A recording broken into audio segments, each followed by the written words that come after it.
Great cities are ones that have spaces for people.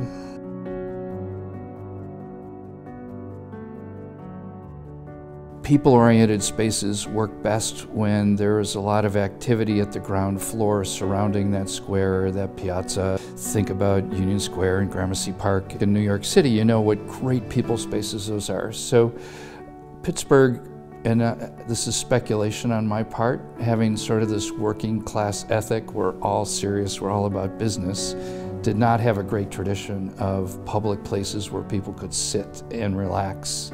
As I understand the story, with Alcoa starting as a corporation here in the 19th century, and having their headquarters here, that there was a movement afoot after the war to move the headquarters to New York City. The Mellon family, particularly Richard King Mellon, did not want to see that happen and put a lot of pressure on Alcoa at that time to consider staying in the downtown core. And part of that deal was to create a parking garage, and the parking garage then got covered with this iconic Mellon Square Park, and that parking garage was to serve the needs of the Alcoa Corporation. And so Mellon Square was really important because it was surrounded by tall buildings, from the William Penn on the one side to the Alcoa Building, and then the Oliver Building across Smithfield Street.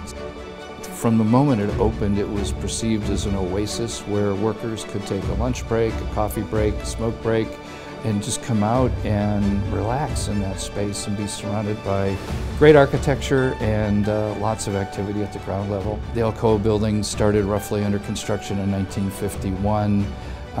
Dieter Ritchie-Sippel was the architect for the Mellon Square, and that happened in the 2 years following the completion of the Alcoa Building. So it was really close 5-year span.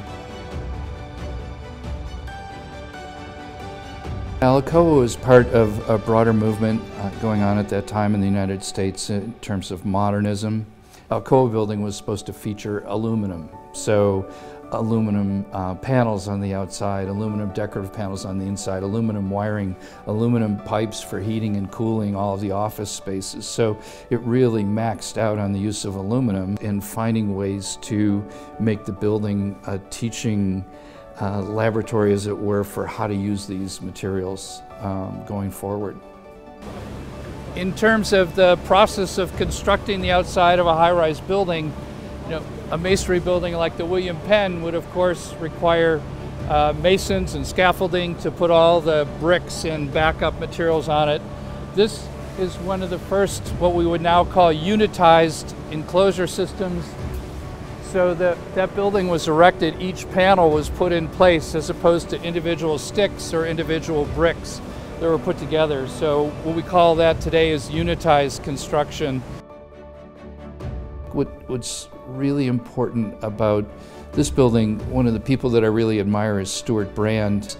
His greatest book is How Buildings Learn, and it talks about the different service lives of all the components within the building, that the structure lasts forever, and the mechanical systems last maybe 15 years, and the enclosure lasts 30 years. And so a really successful building, a building that learns and adapts with time, is able to swap out those systems and continue to be relevant and important office space or residential space. So I think the Alcoa Building has demonstrated its timelessness by having undergone this huge transformation, that they were able to reuse this building, so it was never demolished.